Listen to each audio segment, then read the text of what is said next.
My name is Todd Deck, and I'm the Community Engagement Services Manager for the Sacramento Public Library. And I want to welcome you all to the library.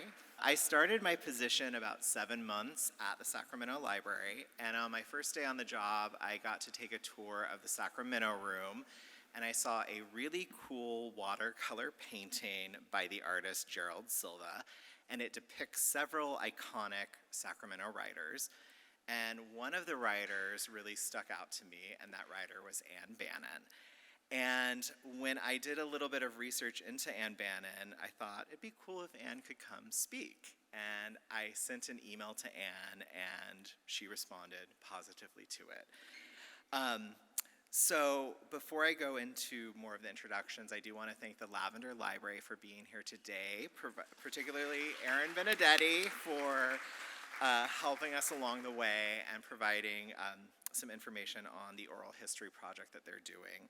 And I do also want to thank our Capital Books, our bookseller partner. They have copies of Odd Girl Out for sale that you can purchase, and Anne has agreed to sign autographs at the end. Once I learned that Anne was making this visit, I started asking around about who would be a good person to have this conversation. And all roads led to Johnnie Terry. So when I spoke to Johnnie on the phone, he said that this would be the highlight of his career, and that really touched my heart. So after the conversation, we have reserved time for audience questions, and then Anne, again, has agreed to sign autographs. And the Sacramento Room, the room that kind of started this evening, has opened its doors, and you can view the painting of Anne and some other artifacts. So now I'm going to take it away and to Johnnie and Anne. Thank you guys for being here.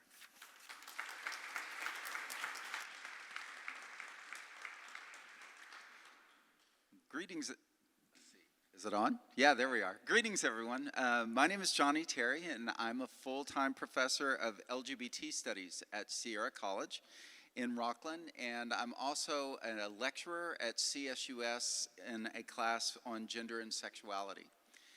Tonight, like Todd just said, I have what I consider to be a career capstone honor to introduce Ann Bannon, though I really think she needs no introduction whatsoever. I first became aware of Ann while viewing a documentary that I show in my Introduction to LGBTQ Studies class, Before Stonewall. In that film, a lesbian holds up Ann's book, Odd Girl Out, and credits the representation she saw of herself in Ann's book for preventing her suicide. I read, then adopted Odd Girl Out for my intro course, and then I did something that became a habit of mine. Whenever I would adopt a book for my class, I would Google the author to see where they are, and I would email them with this offer. As a professor of LGBT studies in a very conservative district, I have no funds. However, if you would like to purchase an airline ticket, rent yourself a car, and pay for a stay in a hotel, I would love to have you speak to my students. Usually there's no response to these generous invitations. However, Anne responded within a couple of hours, and she said, as luck would have it, I live in Sacramento, California, and when she wrote the books that I use in my class, she was a dean at Sacramento State University. She not only spoke to my class, but she also filled our 550-seat theater twice prior to COVID. And despite flagging attendance after COVID, we try to get students back to campus, and they just tend to resist. They don't want to come. So we have a speaker come, and we have 8 students, always less than 10. Anne brought 87 students in to her last presentation. From working with Anne, I've learned many things. First, obviously, her humility, kindness, and generosity is boundless. Second, Anne gave a gift to the LGBT, especially L world, by affirming our existence. And third, despite her humility, the community that reads her books and found themselves expressed within those pages, they feel a deep and abiding sense of gratitude for that acknowledgement. Every time Anne filled our theater, I noticed when I looked around the room that the largest part of the audience was women who saw her as one who acknowledged and affirmed their existence, the obstacles they navigated in their lives, and their basic goodness as human persons. She brought people in from the foothills who just wanted to be in the room with her. Anne showed us that we were not, just like James Whale's Bride of Frankenstein, Anne showed us that we were not the monsters, but rather the ignorant villagers surrounding us were the monsters, the antagonist on the outside. We were her heroines. In my own experience, I can attest that I completed my master's level coursework without ever seeing myself represented in the version of reality taught to me by higher education.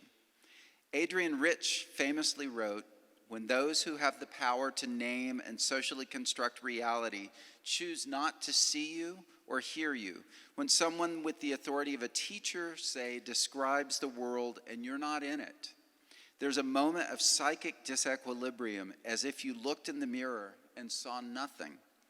It takes some strength of soul, and not just individual strength, but collective understanding to resist this void, this non-being into which you are thrust, and to stand up demanding to be seen or heard." Anne's books, courageously written in the 50s and 60s, moved us center stage in literature, pulp fiction available for anyone to consume. For some, the novels may have been saucy, exotic tales of same-sex desire. For others, for whom they were profoundly relevant, they were life-altering glimpses of potentiality.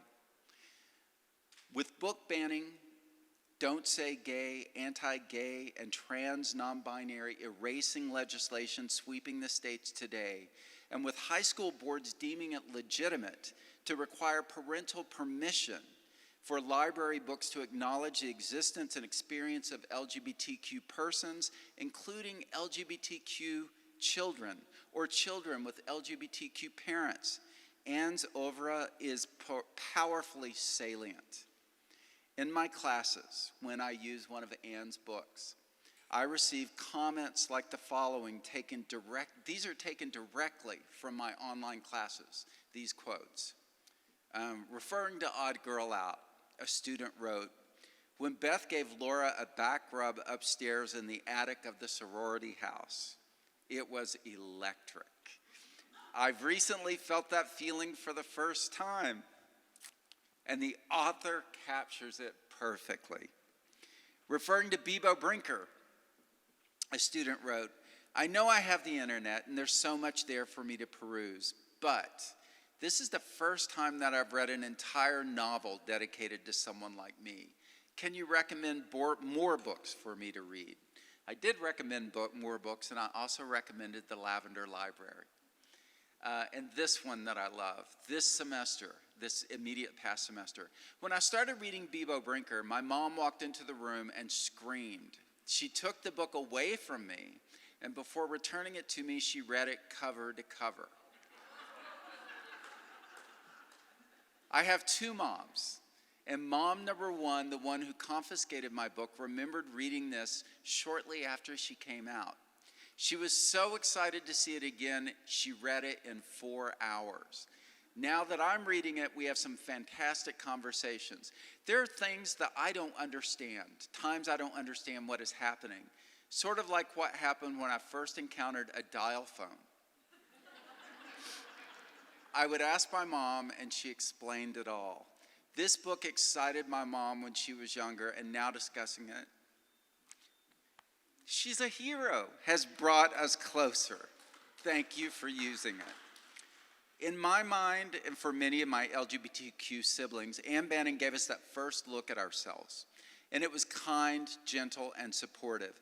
Anne and other authors like her are comparable to the biblical Eve. Not the Eve of St. Augustine, who was duped by the serpent, but the Gnostic Eve, in which the serpent is a symbol of the goddess tradition. In the Gnostic version, the serpent approaches Eve, for she would understand. And subsequently, Eve, the great liberator, woke Adam with a bite of the apple. Anne, like Eve, published her pulps and helped us to ascertain right from wrong, and we were right. She literally and metaphorically helped us to grow up. In the mythology of transgression, Jamaki Highwater writes, unless there's a transgression, there is no story. Eve transgressed and gave us a story. Anne's work transgressed and affirmed our existence, our lives. Finally, I just want to point this out because this was not lost on me. I'd like to point out the beauty of tonight's event. Anne, the author, who held up a mirror to lesbians so they could see possibilities, and held up a mirror to LGBTQ people and showed us what courage and audacity can create, is speaking to us tonight. Afterwards, we witnessed the unveiling of a painting with the image of Anne for us to see. Please give a warm round of applause to Anne Bannon.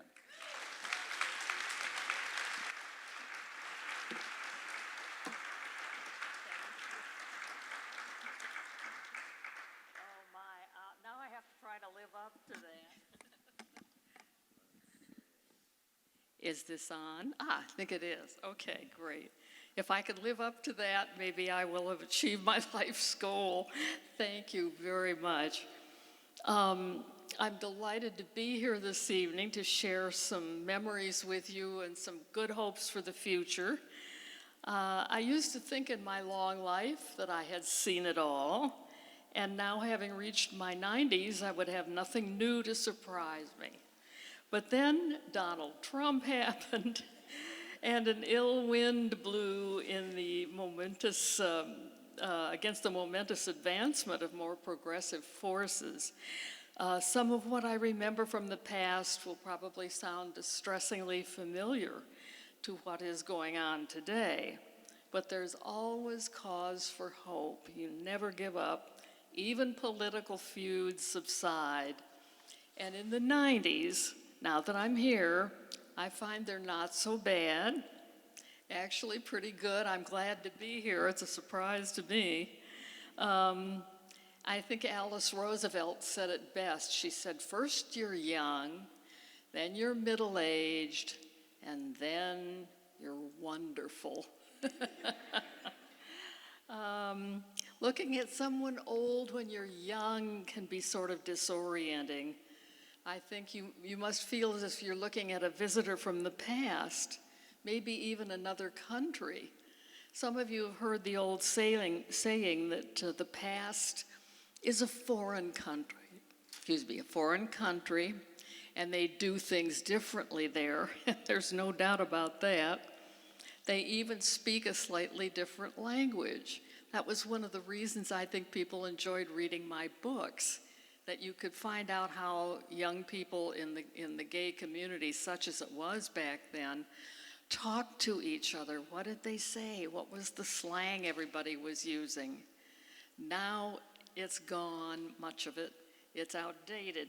But back then, when World War II had just ended, there was a lot to learn from the people that were gathering in the big cities, the gay hubs like Greenwich Village and the Castro and New Orleans and Chicago. They all had their special places. And so after a great war, a great upheaval of any kind, I think a yearning comes up for a lot of people. They want things to be the way they used to be in the past.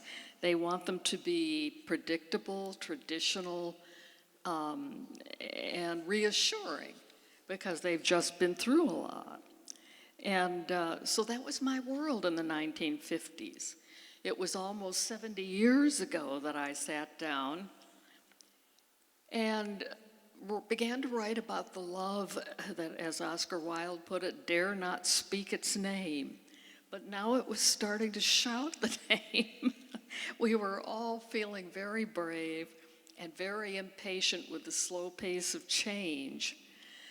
And here I am, one of the two, as far as I know, still living authors who were writing lesbian pulp fiction back in the early 50s and into the 60s. There were only about a dozen of us that stuck with it and really produced some books, but most of them are gone. A lot of men wrote them, but they had a different goal in mind. They were sort of hopping from climax to climax, and that was the whole idea. Show these two pretty women together in bed and give them a glimpse that they might not get any other way. That was not what we women were saying. We were saying, this is important, it's interesting, it's valuable, and it's necessary for a lot of young people, not just as entertainment for others. So the guys got a kind of a bad rap on that, I think. Not all of them were thinking in those terms, but a few men did write pretty good gay pulps. Lawrence Block is an example. He wrote as Jill Emerson, and when we got him at a book show, we talked to him about it and got him all sort of stirred up about it again, and so he went home and wrote an essay called My Life as a Lesbian. And it was rather charming. Some of you have heard, many of you, I would imagine, about Mary Jane Meeker. Mary Jane wrote as Vin Packer a book called Spring Fire. And it was that book that I read that made me think, if she can do it, I can do it. It was a college romance. And I had just finished college. I was very much full of sort of the energy you take with you from wherever you went to school.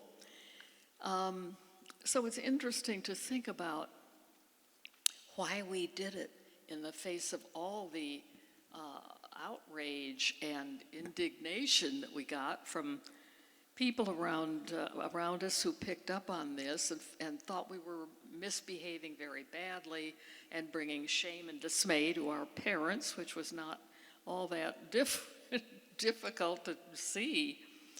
So why did it catch fire with the public so quickly? There'd been nothing like it before. Partly, many of the readers were straight men, and some of them, of course, were women. The women had to go looking for the books. And what was it that made the books so popular? They were printed on cheap paper. The covers were scandalous. You've all seen some of them. They were outrageous. The paper and the glue were set up to fall apart, which they did. But that was because the publishers figured if we bring in the readers, they will enjoy the books the way they would enjoy a magazine. They were throwaway literature. They weren't even really literature. And they didn't expect them to last, and they could make money printing them without that option. So a lot of people were ashamed to be seen reading them. You'd be sitting on a park bench, or you'd be on the train on your way to work, and you'd have this book with an outrageous cover design, and people went home and cut brown paper bags up and pasted them on the covers so their families wouldn't hear about what they were reading. So we come back to Oscar Wilde, who made that remark about the love that dare not speak its name. Well, the love that dared not speak its name was beginning to shout it from the rooftops. The hint that it was going to be a publishing phenomenon came with an unpretentious little 1950 reprint called Women's Barracks by a young writer from the French Resistance who had ended up in England, married an American writer. Her name was Tereska Torres, and it was not the first original lesbian pulp, but it set that movement off. And so Tereska, in fact, another one who has just recently died at the age of early 90s, I guess, about 10 years ago, denied to the very end that she was a lesbian. She was just a writer of fiction that happened to have some lesbian content in it. But Women's Barracks was given a provocative cover, like most of them, and sent out to the usual paperback venues. The drugstore kiosks, bus stops, train stations, airports, newsstands. You could just get them anywhere you could get a copy of the Saturday Evening Post of fond memory. And everywhere, that is, except respectable bookstores. That's where the hardcover books sat, in dignified jackets, respectable covers, and by contrast, Women's Barracks didn't really belong in that company. We were gladly ignored by the critics. We always flew along beneath the radar, as far as literary criticism was concerned. But people found these books anyway, and they didn't get thrown away. And there are times when they come back into public view and public interest, and they will suddenly become very valuable. If you go to the online booksellers of old books, used books, I once saw a copy of Odd Girl Out for $1,500, and there it was, the old original paperback cover. So this, of course, scandalized the government, and it scandalized the post office, who had to deliver these books. But it spread joy among readers. They loved them. So there wasn't a great deal available for reprint on the subject of lesbian love. A few somber tales of grim ladies in faraway places. The publishers were beginning to look for a writer of American background to do something original for them. Someone immersed in American culture and lifestyle. And it took a while to find her, but there was a young woman working for Gold Medal Books in New York, one of the premier publishers of pulp fiction, a young woman by the name of Mary Jane Meeker, who we come back now to Vin Packer. She had aspirations. She was a copywriter. She was helping the editor and got to know him well. He was an old Irishman named Dick Carroll, very jolly guy. She went right up to him. He hardly knew who she was, and she said, "I will write you a lesbian novel." And he said, "Well, you're going to do it on spec. I don't know if I could pay you 2 bits. But he admired her moxie, and he thought, okay, let's give it a try. So she sat down and she wrote a quite well-reasoned, interesting book, which ended up being called Spring Fire, copied from the title of, South Pacific, who am I thinking of? Anyway, famous writer, and he had a book out called The Fires of Spring. So you can't copyright titles. People get to steal your titles, and that was done a lot. Mary Jane's book featured 2 sorority sisters and became the cornerstone of this new genre, and really was the first original lesbian pulp. 2 pretty young women have an intense love affair. It's the kind that could go the distance, and you wonder why it didn't, but the story had to end tragically, or the whole United States Congress was on your case. You just couldn't get away with it. So people were eager for stories like this, just like the reprints of Women's Barracks.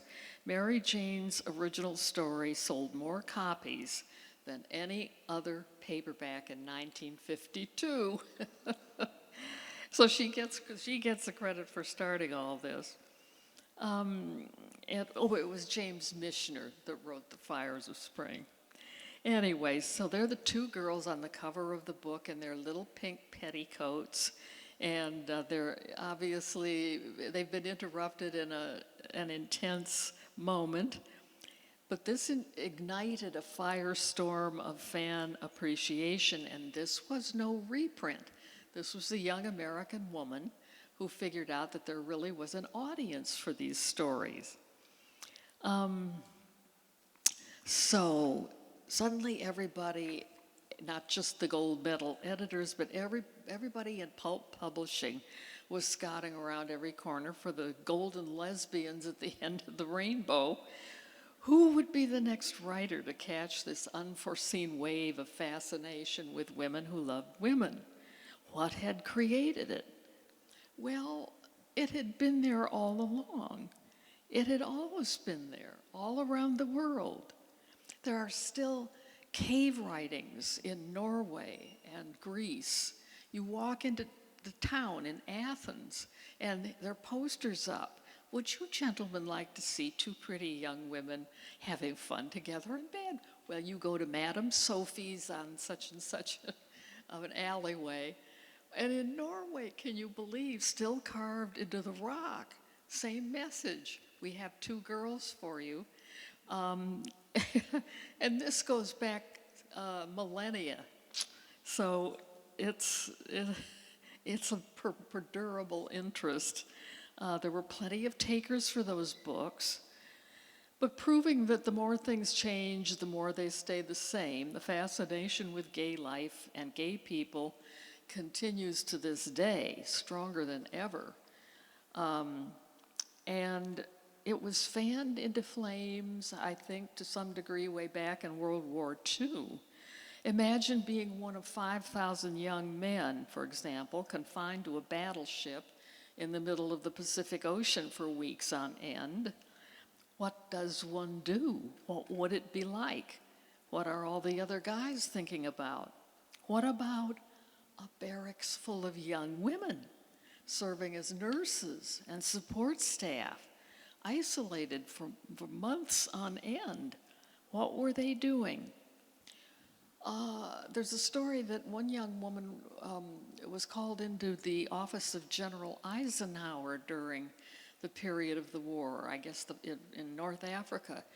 And he said, "We have a new policy, Miss Smith. I want you to make sure this information gets spread to all the young women on this base. We are no longer going to allow any lesbians in the women's auxiliary for the duration of this war. They will all be mustered out with dishonorable discharges." And she said, "Absolutely, General." She saluted him. She said, "I just want to tell you one thing. I will be the first to go." Long pause. She had been an indispensable help to the general. And he said, "Miss Smith, let's forget that order." So sometimes things turn out the way they are supposed to. I was lucky enough to write to Mary Jane Meeker and receive a very nice letter from her in return, telling me, "If you can get to New York, I will introduce you to my editor." And I thought, I have to do this. And my husband, I was married, he said, "Where would you stay?"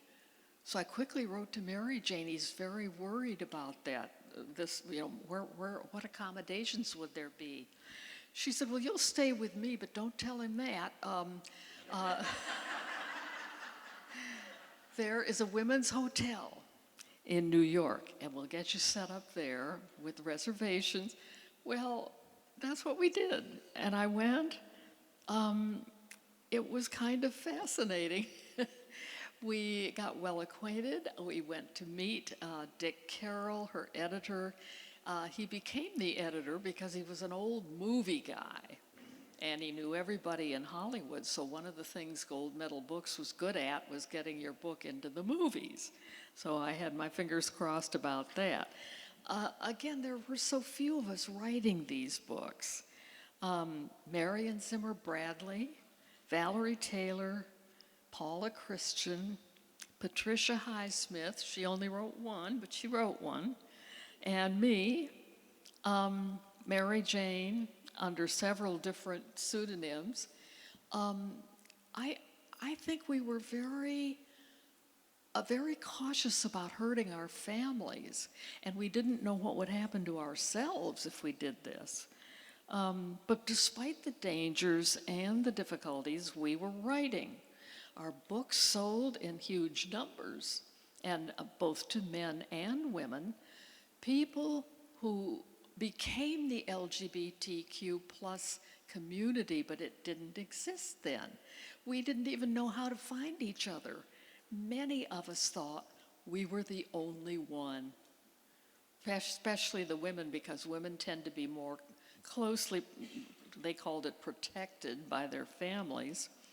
The men, however, provided a crossover audience that gave life to the books because it meant you could make money printing them. And so they did us a good service. And the books provided the pleasures of voyeurism for them, ringing a series of changes on the possibilities of female coupling, and encouraging that most durable of male fantasies, the fun of seeing two women together. So when the lesbian pulps were written by men for men, they had very little to recommend them to women. But when they were written by women for women, they were full of good human reality. They were, they gave us the joy of self-discovery, and they were driven by a chance, finally, at last, to write books in which the characters were driven by genuine, deeply felt passion. They were personal lifesavers for many writers. I think Johnnie mentioned this, but it was actually a very well-known writer and a very good one who had decided that she couldn't keep on because she couldn't find any other women like her. She was frightened about the future. There was no future. There was no life she could imagine.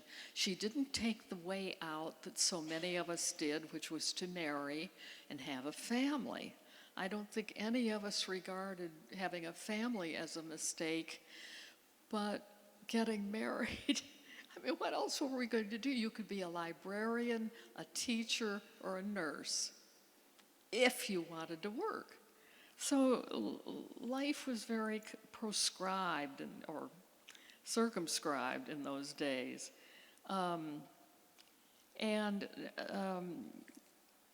We found that we could make good money by writing for the pulps. That's why you found other writers joining us, like Ray Bradbury and Gore Vidal and Isaac Asimov and Ursula Quinn and Mickey Spillane. I mean, why not? He got in there and made money too. So they captured a time and a place and the stories of gay people and what life could be like. And so you would find, even to this day, when people break up housekeeping or marriages, and whole cardboard cartons full of these great old books.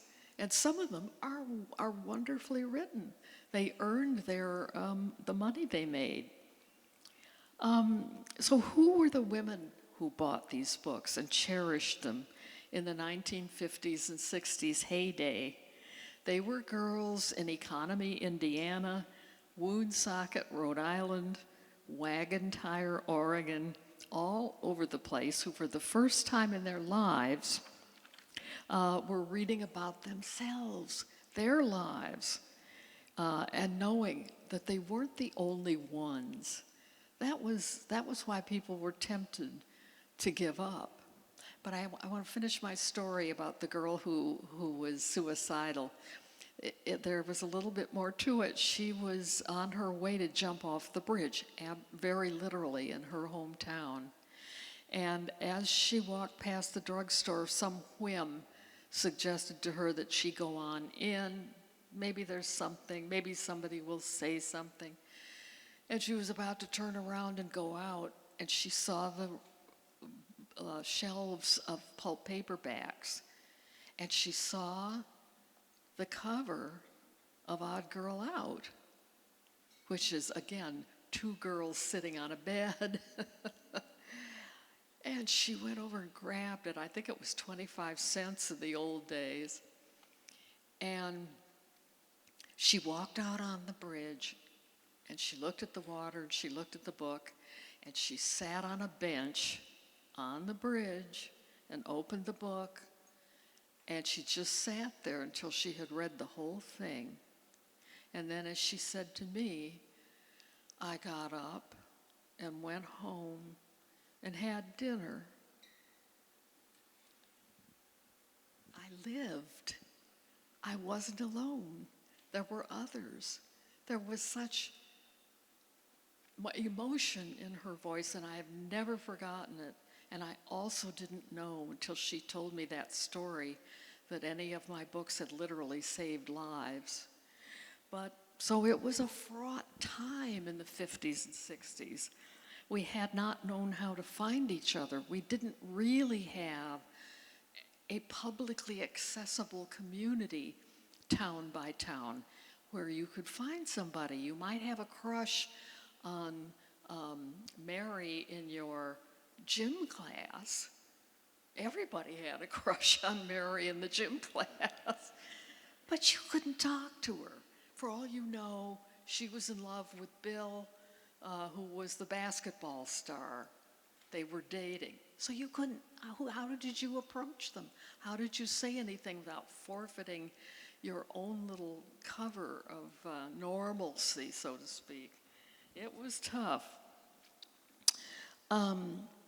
So we sat down and we wrote these books. What nobody knew was that we ourselves didn't know very much. We needed the Idiot's Guide to Lesbian Love Stories, but we didn't have that. There were no gay and lesbian publications. There were no holiday cruises, political organizations, gay neighborhoods in the little villages, no gay community centers, internet websites, parades, and demonstrations, out athletes in every sport, dazzling achievement in the arts, representatives in all the major professions. They weren't there. Where did you look? What did you have? Well, there were the gay and lesbian bars. They were old and shabby, and many of them were run by very disreputable people, but they became social centers. They offered company and comfort when you needed it the most. And another thing available to everybody were the paperbacks. They comforted you. You would take them, of course, the clerk in your village would know who you were, so you had to take your chances, and you would go up to the cash register, and the clerk would say, "Hi, Sue," and you would have hidden the lesbian pulps between the Kleenex, the Kotex, and the KY jelly. Literally, and you would hope the clerk wouldn't read the titles, and maybe he wouldn't call up your mom and dad and squeal on you. The repercussions when that happened could last a lifetime. So those of us who wrote the pulps were inundated with mail, which became de facto Dear Abbeys for women all over the country who were burning with questions for which there seemed to be no answers. Who could you ask if you were a nice girl from a nice family? Could you ask the family doctor? He was hot-wired back to mom and dad. Could you ask your religious advisor? He, and it was always a man, would scorch your ears off and call mom and dad. Did you have a trusted teacher? You'd be told, well, dear, maturity and willpower will bring you back to the straight and narrow path. So you wrote to the authors who wrote the lesbian paperbacks because they were assumed to be the maintainers of a mental library of reassurance and comfort. You asked for validation. You hoped to discover that you were not uniquely wicked and hopeless. And sometimes, as in the case of my friend out on that bridge, you hoped to be given a reason to go on living. So if the women novelists themselves were honest, they weren't, as I mentioned, as experienced or as confident or as wise in the ways of the world as they pretended to be. Most of us were living like most of everyone else with the good girl traditions and myths and constraints, and again, especially in the years after World War II, where so much traditional behavior was expected of us. And worse yet, as young people, we were exposed to the same bias and the same prejudice that prevailed against homosexuality in that repressive era. We internalized it like everyone else. You didn't know where to draw a line. There wasn't anything else out there except your own books, and you knew who wrote those. So you try as you might, sometimes that negative aspect of things would leak out on the pages you were writing. We had to walk a fine line between love and admiration for the people whose stories we were telling and fear of the consequences of being discovered. I think all of us used pen names, pseudonyms, because otherwise, if we had become known, we could have lost our children, our reputations, our family's respect, our friendships. Only after the kids were grown and educated and it ended for many reasons, not just the novels I was writing, did the era of the paperbacks come to an end. My husband was very wary of my writing career, but I think it was after my first royalty check came in that he sat down and shut up. Oh. But he did not read them. He never read them, not to the end. And he is now gone. I think he peeked at a few pages and could figure out what the rest would have been about. But, well, illegal identity really prevailed among gay people. You could be arrested for being gay, even for acting gay. It took many a court case, many a personal sacrifice, many a street fight for gay people to wrest the right to live in dignity from ignorant authority. And I like to think that the lesbian paperbacks had their role to play in that struggle. Against this, everywhere young gay people turned for validation, they were blocked, humiliated, and threatened. There were those in positions of authority only too eager to exploit this yearning. Legislative committees in Congress formed for the sole purpose of imposing the official version of morality on everyone. Some congressmen were glad to advance their careers by ruining the lives of those who refused to conform. The medical establishment joined in by solemnly decreeing that homosexuality was a perversion of nature, curable with something called conversion therapy. That was supposed to make gay people straight. It just made them crazy.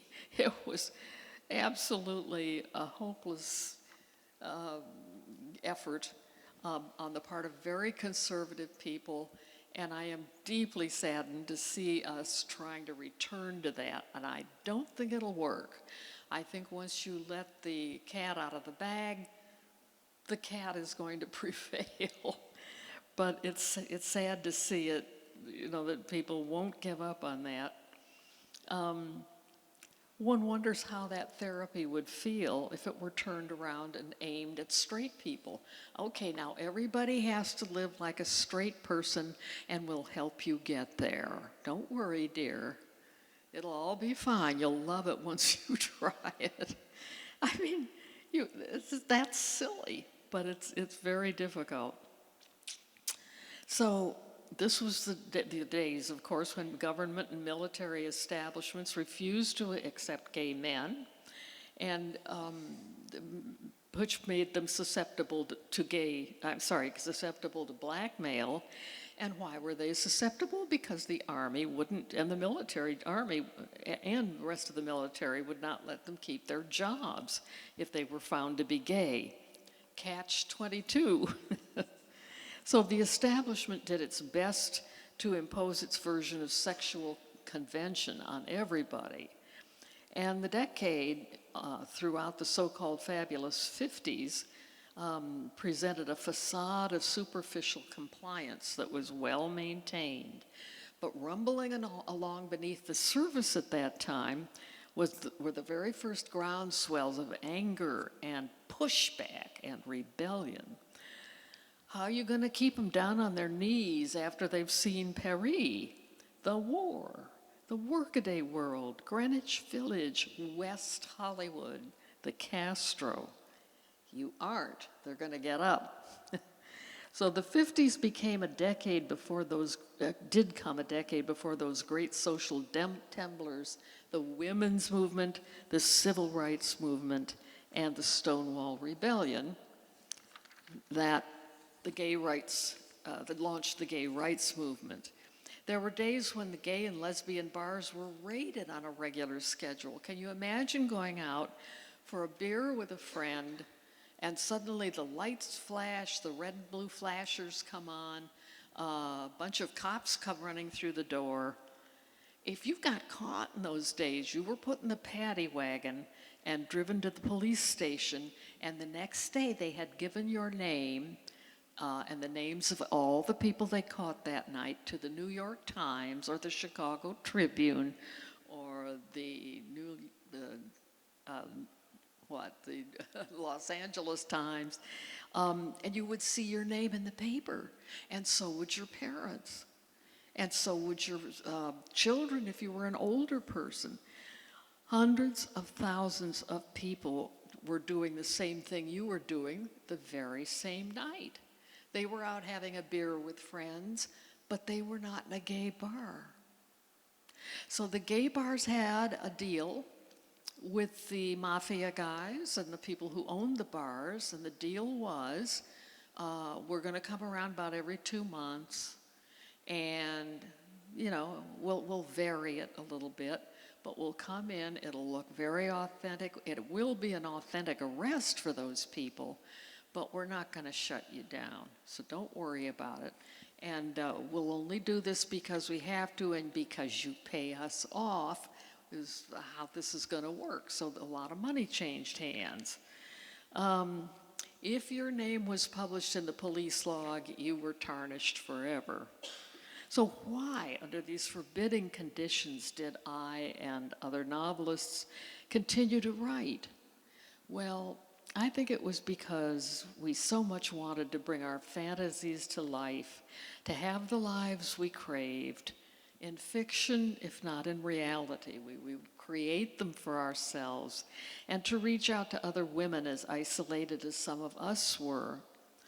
It's true that the critics, those few who even noticed us, dismissed what we did as sleaze, that ugly adjective we could never shake, using the same predictable excuses, the acid-riddled paper, the unseemly subject matter, the cover art. Oh dear, the cover art. Today people collect it and write books about it. Back then it was considered dangerous to the morals of the young. All they had to do was look at those flaming ladies with their pillow lips, their overburdened bras, and long, insolent legs to fall instantly into debauchery. And to be fair, there was more than a little writing that qualified as garbage. At the paperback book shows, which are still held around the country annually, cartons serving as makeshift files began to appear on the display tables. They were labeled sleaze. Example of that would have been First Person, Third Sex, World Without Men, Women's Barracks, The Girls in 3B, and Spring Fire.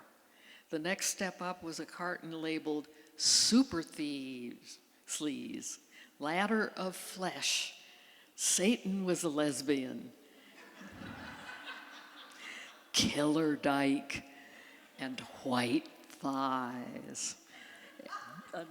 Another step up, Extreme Sleaze, Knives of Desire, By Love Depraved, Lesbian Orgies, Her Raging Needs, Jailbait in Chains, and now they've added Quality Sleaze. Where do you go from there?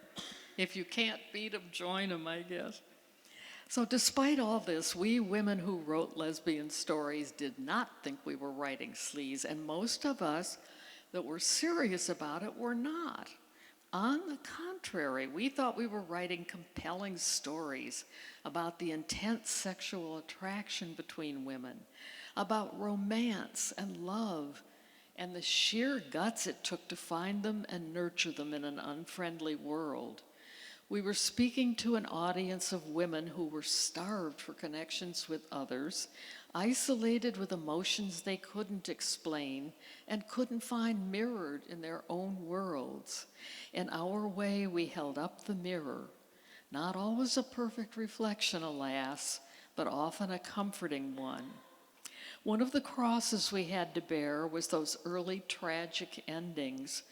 Our publishers were threatened by the U.S. Post Office if any of their authors depicted gay life as potentially a happy life. They could be forbidden to distribute the books via the mails. The pulps were delivered like magazines, like by the postman, but magazines, unlike hardcover books, were subject to censorship by the government. Without the services of the post office, the pulp paperbacks would have ceased publication. Once again, conformity triumphed for a while. By 1957, when Odd Girl Out was first published, one could see a sliver of light in the long, dark trail. I was not required to throw my heroine, Laura, under the bus. Instead, I put her on the bus at the end of the book and sent her to Greenwich Village. So much for the faint hearts who lagged behind. Readers around the country responded gratefully in the increasingly positive twists we were able to give our stories. I used to credit the long life of my own books originally to their value as sociocultural history, but now I'm coming to realize that they served other functions as well. They were AAA tourist maps to the gay and lesbian world of the 50s and 60s. Without them, how would a newcomer know where the clubs were in the gay meccas, what to wear, what to drink, what to say, how to spot a gay neighborhood, find a place there, and fit in? But perhaps their real value lies in the perdurable humanity they display. Coming to grips with your own sexual identity, coming out with all its fears and rewards, the power of first love, the joy of connecting with the right someone at last, the transcendent sexuality that lifts you out of yourself. The conventions may change, the clothes, the slang, the cultural assumption, even the laws, they all seem so old-fashioned now, but we recognize the human emotions as familiar today as they were back then. They are the constant in these stories. I have sometimes heard myself referred to as the queen of lesbian pulp fiction. To be honest, I was surprised to find out that I had joined the aristocracy. But I'm happy to share the crown with such illustrious colleagues as Patricia Smith, Marion Zimmer Bradley, whose Darkover stories fit there, Isabel Miller, Patience and Sarah, Jane Rule with Desert of the Heart, Mary Jane Meeker's Spring Fire, Gail Wilhelm, We Too Are Drifting, and other talented women. When I first sat down to write in 1955, I had no sense at all that these tales of long ago would survive beyond the year in which they were written, much less into the next century. I could not have guessed that it would be Anne Bannon's books that told the story of the nascent gay community in Greenwich Village for future generations. But if the ghost of readers yet to come had wafted out of my typewriter keyboard and announced, "You will be traveling around the world and lecturing on your book 70 or 80 years from now," I would have dived into bed and pulled the covers over my head until it went away. On reflection, it's probably for the best that I had no idea. It would have made me ruinously self-conscious. But pulp novels were ephemeral writing, not even perceived as literature, made to be thrown away. No critic took them seriously. Yet, riding on the coattails of the off-Broadway play based on some of my stories, the wonderful actors and Hollywood stars who joined us and are helping on this long, tough road to a film or TV series, the Broadway producer who adopted the project and has kept it going, well, all I can say is if you have a little writing project of your own, never give up. Sometimes lightning really does strike, and a 25-cent pulp paperback may be selling at used bookstores for $1,000 or more. Someone once told me that there are 3 wonderful things you can do to fulfill your life: help a child, plant a tree, and write a book. Most of us can manage the first 2, but write a book? Well, we all have at least one good story in us. Even if you think it's too much, it's still worth trying. Maybe it will take the form of a fantasy for your kids one day, or your grandkids. If you believe you can write, or you just enjoy doing it, a diary, a memory book, a word portrait of someone you admire, memories of your own childhood, whatever it might be, do it. Faulkner said, "Use everything and everyone around you to make stories, even if you have to steal ideas from your own grandmother." As he put it, a great book is worth a whole bunch of old ladies. Speaking as an old lady, I don't know, I can see both sides of the issue. And here's one last happy thought to see you through to any creative task, large or small. It's one of my favorite sayings, and it comes from a British writer, T.J. Thorburn. And as Professor Thorburn wisely observed, all the genuine deep delight in life comes from showing others the mud pies you have made. And life is at its finest when we confidingly recommend our mud pies to one another's sympathetic consideration. So thank you all for the sympathetic consideration you have given today to my mud pies, and whatever they may be, may you find the same welcome for your own.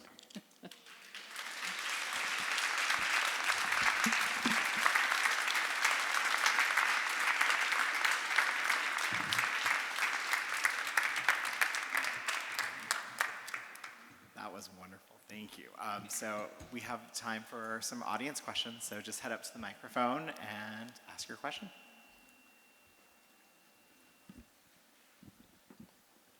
Oh, I struck you all dumb with horror.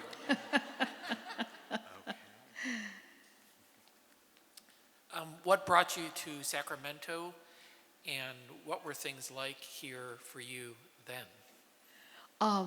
We came to Sacramento in the 1950s, and I became a grad student at Sac State for a while.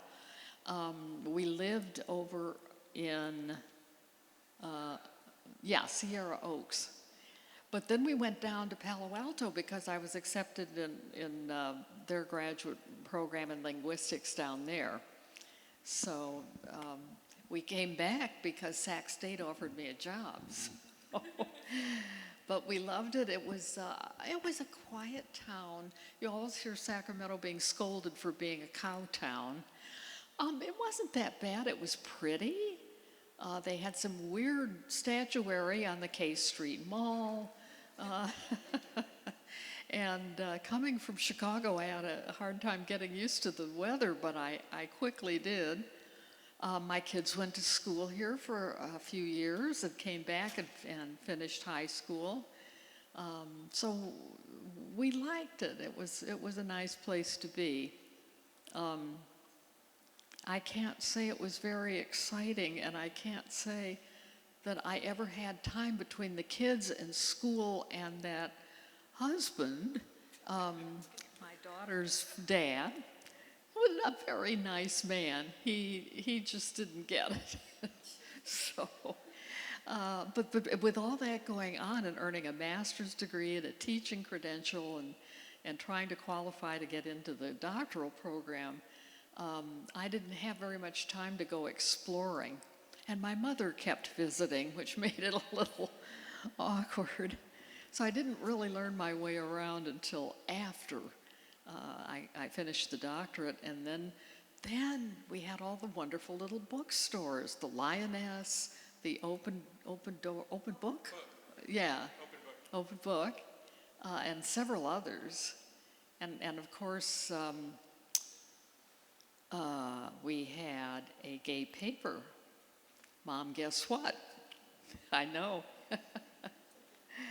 Who is here this evening, the founder and editor, Linda Berner.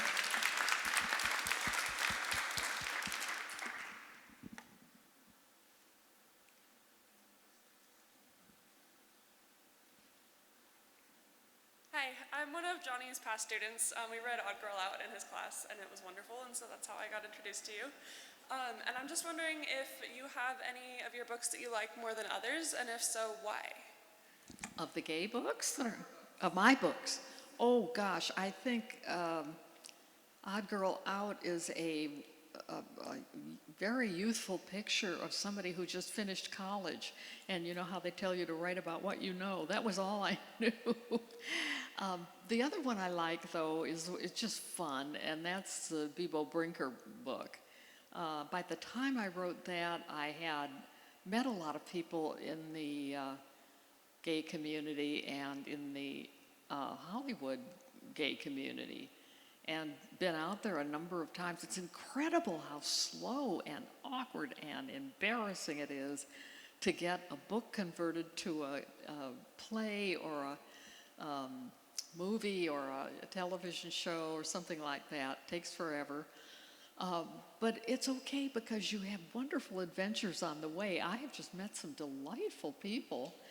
And working with us as executive editors are Lily Tomlin and Jane Wagner. And we have finally some kind of realistic prospects of something happening. So I have my fingers crossed. You just don't, it takes 20 years though. And it's apparently going to take all that time. Two questions. Can you tell us a little bit about your interview with Terry Gross and Fresh Air and how that experience was for you? And then you lived through, obviously, a whole lot of history, and gay history in particular. What really stands out to you as the keystone moments that have altered our community? Wow. Well, Terry called me when I had a new edition of the books coming out. There have been 5 different editions of the Bebo Brinker Chronicles. So, you know, they've become a little bit embarrassing. It's like having some funny little creature hanging onto you. You try to get rid of it. But I've come to accept them and to embrace them. It was they're not badly written. And so I could talk to Terry about them. She was very nice. I think Mary Jane Meeker also spoke to her, and she spoke to Catherine Forrest. Several of us somehow got in on that. So I was very honored. Now, I have a nice picture of me and Terry when she came to Sacramento and gave a speech over at the Crest Theater. So that was a lot of fun. And what was the keystone moment for our community here in Sacramento or nationwide? Either way. Well, you know, there were a lot of young people willing and able to put their lives on the line to get this community launched. So I think there have been several keystone moments. I think when all the kids came back from World War II and wanted desperately for things to be predictable and safe and traditional, they got over that. And they got over it, not that, didn't take them all that long. And they wanted to use their youth to change the world instead of to keep remaking it as had been before. And I suppose the first big temblor was probably, well, the impatience against the government trying to control what we were allowed to say in literature. But then came the women's movement, and then came the, how am I trying to say that, for minority people, racial minority people. And then came the Stonewall Rebellion.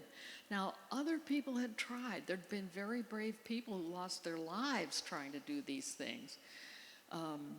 But it worked. The decade of the it would have been the 60s. Everything happened. The hippies, free love, a whole new kind of music. I think that was a turning point in all the types of communities that were pushing against the old traditions.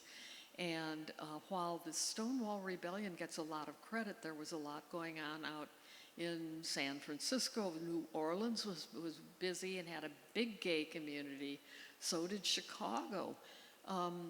So there were other things, smaller events happening.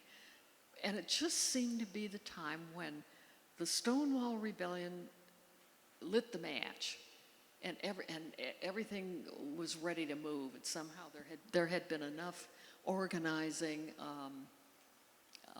Probably one of the important changes that came along was that television and movies began to do a lot of gay-themed stories. They were at first grim and repressive, and either the gay people, the gay men, were presented as violent and people that they couldn't forgive what had been done to them. And it took a while for them to become lovable, but they finally did. With shows like Will and Grace, and now there are many out there. And I think, this is going to help us. These are nice people. These aren't scary people running around with knives, doing bad things to the good people. So the public persona that gay people are being given is a much better piece of work, and the gay people themselves and lesbians are presenting this work. They're writing it, they're filming it, they're showing it. It's just a whole change in the tone of popular entertainment, especially the movies, which had a long way to go, but they took that way, and we were all lamenting the change in the tenor of the public conversation about minority communities, whether it's women as not a numerical minority, but a suppressed group, or various ethnic groups, immigrants.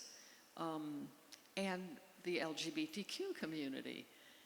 There's beginning to be some acrimony there and ignorance, but I think we've established a big, sturdy beachhead.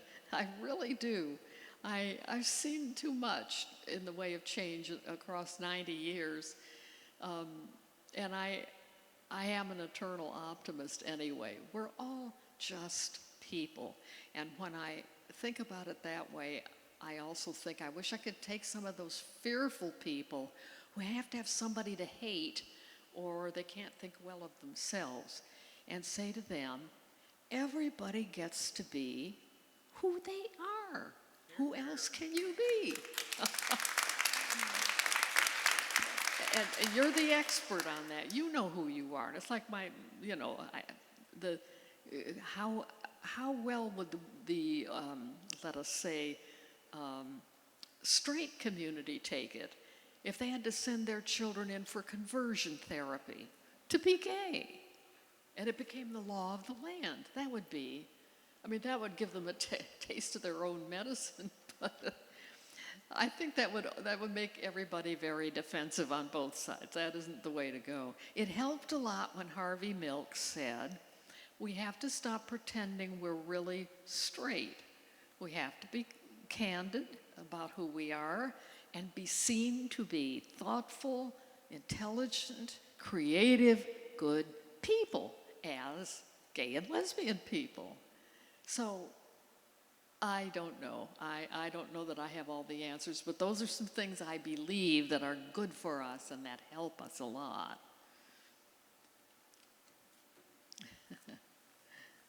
You mentioned the use of language, slang, and code as ways to identify people and to let people know who you were within the community. Is that something that you've studied as a linguist, or are you familiar with others who've done studies of that kind of code and signifiers? I'm not sure I follow. The use of just the language of essentially signals to let people know sexual identity, or as a way to safely do so without being completely out when you couldn't. But. That you know that another gay person or a lesbian would understand, but you could. I didn't get into that as much as I would have liked to. It was interesting. I do remember the famous old saying that apparently was a little before my time in Greenwich Village, but where you would a young guy looking to get acquainted and maybe new in town or whatever would walk up to a nice-looking person at the bar and say, "You look like a guy that I used to know when I was a friend of Dorothy. Did you know her?" And right away they're off on the Wizard of Oz, and that was chosen because all of the friends that Dorothy met were so completely different from everybody else. A woggle bug that had been stuck under a microscope, and they took the microscope away while he was still hugely magnified, so he gave himself academic initials, a thoroughly educated, highly magnified T.E. Wogglebug. And he wore a professor's cap, and of course the Cowardly Lion and the Scarecrow and the Tin Woodman, and there was a Hungry Tiger, there were all kinds of interesting characters, but nobody could be pigeonholed. They were all different one from the other and enjoyed their differentness. So that's the one I remember best. I'm not sure I could remember other kinds of signals, but.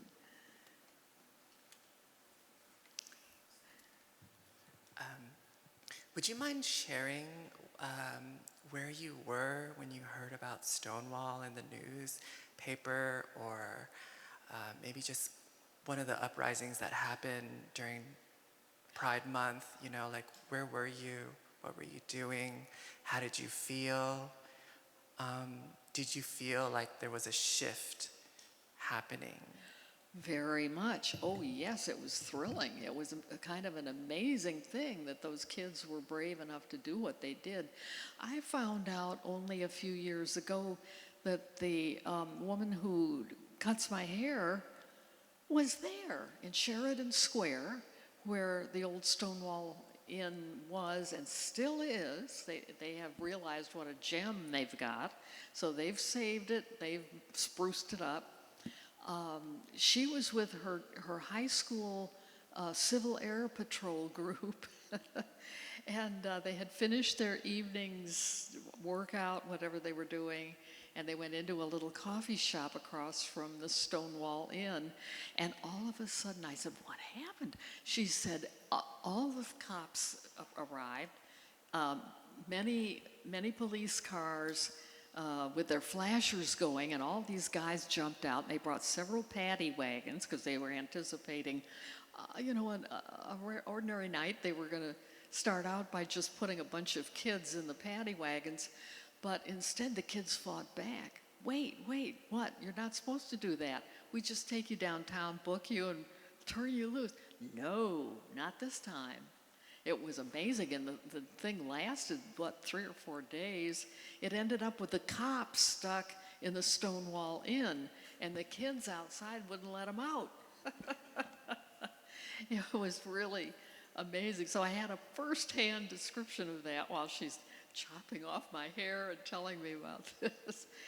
But I actually myself was living in gosh, let me think. I was out in California by then, in Palo Alto. So I was far, far away, but everybody was really galvanized by that. It was an amazing event. Yeah.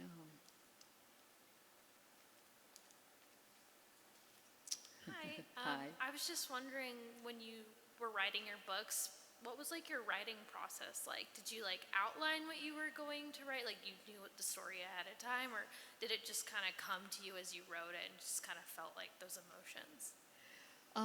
Yeah, I was pretty disorganized, really. I was I would have characters in mind, and I'd have a setting, and I'd sort of know where I hoped I'd end up, which was rarely the case, but and then when I first began, I didn't have a typewriter of my own, but my husband had an old Remington. It was supposed to be a portable, but it must have weighed 45 pounds. It was a bear. So we set it up on the dining room table, and I would sit there all morning and part of the afternoon and just hammer away. And I still have the original manuscripts, I think, for 4 of the 6 books. And they are all going to the Hormel Center for Gay and Lesbian Literature at the San Francisco Public Library. So they've now got them, but they still exist, and it's amazing to see how much money they gave us. But they made a lot too, because they were selling like hundreds of thousands of them. And this particular, I really do think that the lesbian pulps, and there were gay pulps as well, that were, some of which were very well written, served as a launch pad for a lot of timid people who were despairing. I mean, that was a revelation to me to talk to my friend who had been lost in hopelessness and read Odd Girl Out. There were nice books available, and you had to just ignore the last chapter, where the people, at least one of them would be sacrificed. I think one of Mary Jane's committed suicide, and the other one went to an insane. Or no, one went to the insane asylum, and one, I don't know, married a straight guy or something. I did something similar because I was afraid they were going to take my book away from me. But it wasn't anywhere near that severe. And she always hated it. She wanted to go back and rewrite that part of the story. That was not how she envisioned it. So no, I didn't plan. I should have planned. I should have thought about what I was doing, but I wasn't a meticulous planner. I loved people, and I loved spinning tales, and I was able to do what I needed to do, I think, for most of those books. You will see, if you read them in order, that they go from cheerful and happy to a little bit grim, and then they come back around and brighten up, because I had learned a lot about a community under an awful lot of stress, and I knew that some of the women, some of the men for that matter, were under so much pressure. They couldn't go home. They'd forfeited their place in the family because the family was unaccepting and judgmental. And so it was, there were a lot of people that were kind of lost. And I captured that, I think, in the middle few books. But then they brightened up again. So I began to think, the hell with it, life is worth living, and you can find a way. But you have to know you're not alone. I think that does help.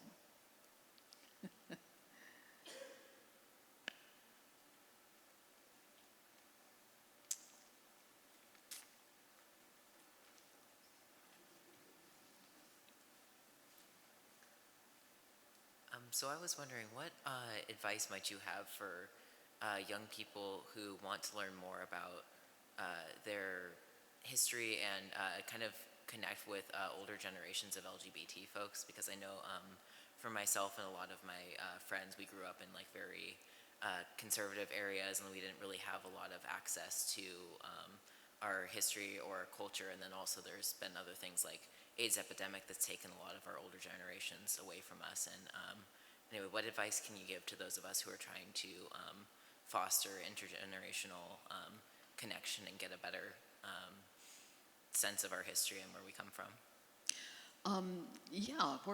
Where did we come from as a community, and how can we foster intergenerational communication? And the books help, and a lot of them are fun to read. They aren't all grim. But it's nice to sit down and talk to people. And if you haven't got a lot of friends in another community or a lot older, you go to Johnnie's class. He is a wonderful teacher, you can tell, and he covers it all.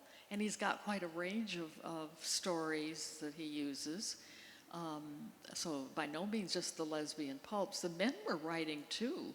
I think the guys have a tougher row to hoe because women are thought to be, it's just so pretty to imagine women together, but you try to get, be candid about two men together in bed, and it's sort of a different, well, I can't say ball game or you'll all fall apart.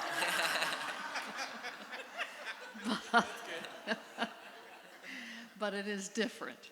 And so, they had to work their way around that for quite a lot of years, being careful about what they were willing to show, and they didn't want to offend straight readers, and at the same time they wanted to keep the gay readers. They were a lifeline for us because, and there were very few books about the gay community, but what there were usually held any big library would have them, but they would be in a grilled set-off, we called it the cage at my university, and you'd have to get permission to go in, a note from the professor, and there would be all the naughty stuff. So they wouldn't avoid it, but it would be, you'd take them to a little table, and you could look at the book, but you couldn't take it out. So you could, and then it would be very kind of medicalized. It'd be doctors writing, just as ignorant as everybody else. But you get up to past World War II. That was probably the fulcrum point. And it still took another decade or two, but it was the change when people began to feel they could address these issues. And so the libraries really do have a treasure house of stuff. But I think really talking to people, nice gay bar and sit around with a friend and talk to people.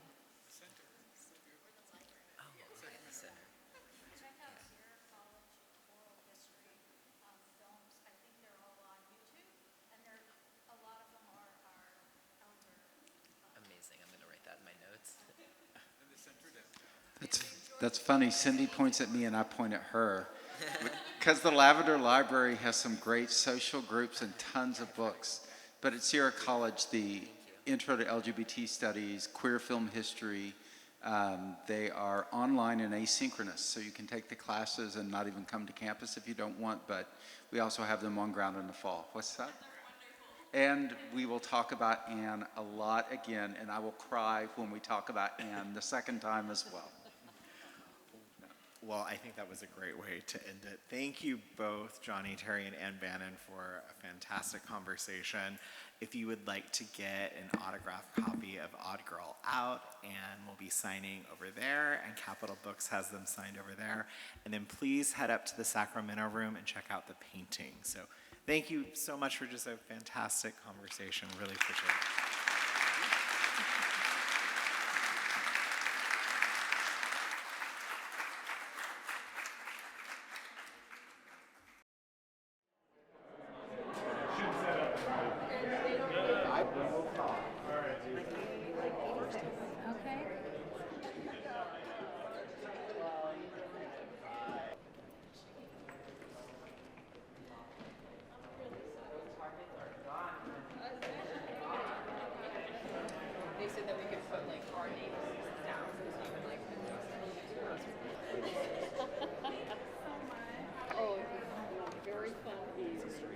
Thank you.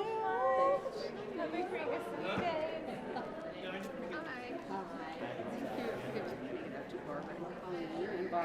Barb.